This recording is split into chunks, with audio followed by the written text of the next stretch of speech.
The next time you vote here in Travis County, you'll now get one of these paper cards first. This will record all the choices that you make here on these touch screens. We're trying to collect $200,000. On top of that, 500 fans to give to families here in Central Texas that really need some relief as these temperatures keep climbing. Turning now to Atlanta, Georgia. The city's police chief voluntarily stepped down after an officer shot and killed a black man. Rumors are pretty rampant, though, about what may have happened before that girl was pulled out of the pool back here. Protesters are gathered in front of the Texas state capitol at this very moment, protesting the closure of bars all across the state. All of them point right here to Highway 79. This runs right through Hutto, and the town's 4 traffic lights, which you can see one right back there behind me, can really back up traffic. The people who own this property here posted pictures on Facebook of the 3 boats that they found washed up onto their shores. Later today, we expect to hear from 2 local school districts about their plans for the fall semester. Well, guys, this is about as close as we've been able to get to the fire at all today. It's actually located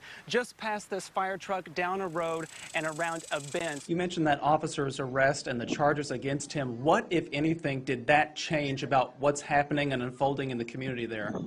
Well, it's interesting. Heavy rainfall turned this normally calm creek into what looks like a raging river with rapids back here at Round Rock Memorial Park. We've just reached the conclusion of this news conference called by Governor Greg Abbott and Chief Nim Kidd at the Texas Division of Emergency Management. They, of course, have their eye on Hurricane Laura as it approaches the Texas Gulf Coast. A team of volunteer firefighters went in last night and pulled that young man's body from the water after that deadly accident happened just around the bend here in Kingsland. A crew is working to replace older wooden utility poles with larger metal ones, just like the one you see lying back there on the ground behind me. That right there is what fell onto 2 workers. Timing for any kind of tax increase is everything, and at this moment when we're dealing with a pandemic and people are losing jobs and facing furloughs and having difficulty paying rent or utilities, how much more difficult do you think this particular ask is right now for the community, given all of those factors?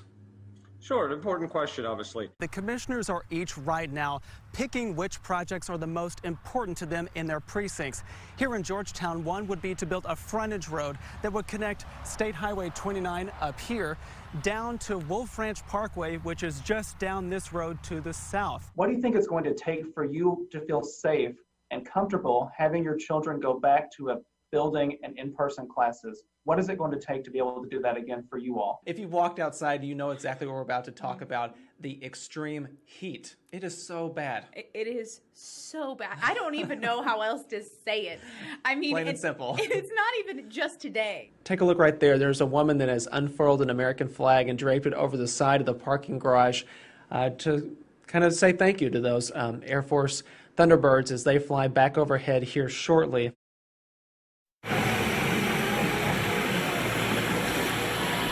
Neighbors used whatever they could to clear out a thick layer of mud left behind by the flooding. David Schaffman can point out just how high the water got. It came all the way up, so it was up, a foot over me, so 7, 8 feet up the house. Friends are now helping move out many of his family's mud-coated belongings. Water destroyed his children's bedroom on the first floor and swept away his boat and 2 jet skis. I found a jet ski over in the tree over there, but it's not mine, so I'll keep looking.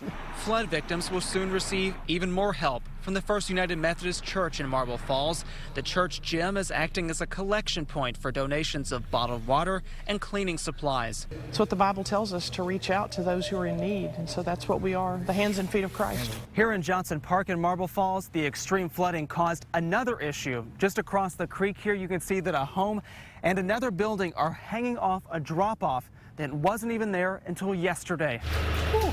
The extensive damage at his own home makes David Schaffman question if it's worth rebuilding. Before we do anything, I think we're going to have to rethink the whole program, so we'll see.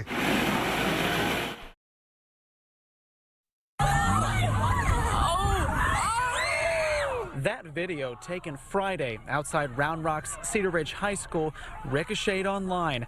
It even caught the attention of the executive director at the Austin-based nonprofit Texas Appleseed. From the video, it's very hard to see what the justification might have been for taking the student down to the ground the way that she was. Round Rock police told us they took the student into custody for an incident that happened before the officer took her down. Another video shared on social media shows that student attacking another girl on a school bus until the district says an assistant principal stepped in to stop it. Police say that fight is also now under investigation.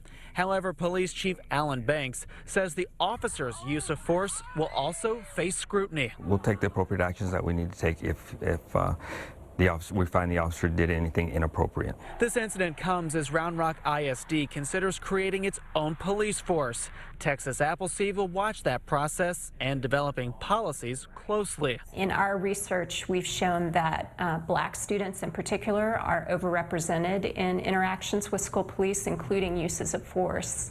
They're offering guidance to a group of students and families, sharing concerns as that proposal moves forward.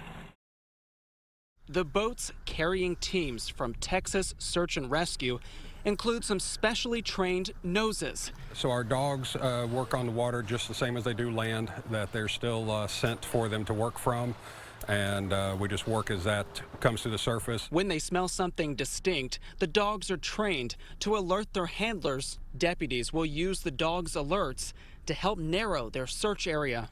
Right now, that area is vast because the missing man's friends cannot remember exactly where he fell off their boat Monday night. And we're going to do everything we can within our power to locate this young man. Deputies are looking mostly north of Starnes Island, where the water can be up to 150 feet deep. Searches using sonar this week also uncovered what may be an old orchard below the surface. Anytime we're searching and we're in an area that has trees, that's going to cause problems with our sonar for us to be able to see through it. That's where the dogs and their handlers could be most useful. We have recoveries up to over 100 foot deep that the dogs will still pick up scent. For now, the hunt continues. Charles Hibb may not get around like he used to, but he still has a way to keep a close watch on the Rabbit Hollow neighborhood. See, I even put a flag on here so people would notice me more. He can only go 6 miles an hour on his power chair, but he's noticed a lot of drivers going well above the posted speed limit. I give them the slow down sign like this, and they speed up, and they throw me the bird. He and his neighbors put out these signs to get drivers' attention. It's self-explanatory. Drive like your kids live here. You're not going to drive 100 miles an hour, 50 miles an hour with little kids in the neighborhood.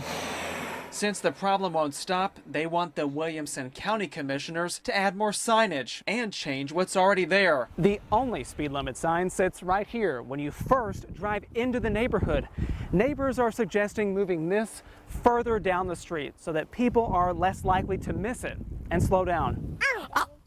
Sharon O'Connell says her family noticed more speeding when another subdivision connected to theirs expanded. It's a straight run all the way down to the end of the subdivision, and some of them use it like a racetrack. Now, sheriff's deputies plan to step up patrols. A county engineer is considering a speed study. All changes thanks to one vigilant veteran.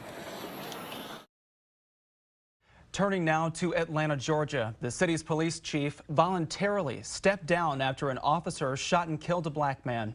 The Atlanta Police Department already fired one of the officers involved and placed the other on leave. We want to show you footage from that shooting. While the deadly gunshots fired by an officer are not seen in this video, they are heard.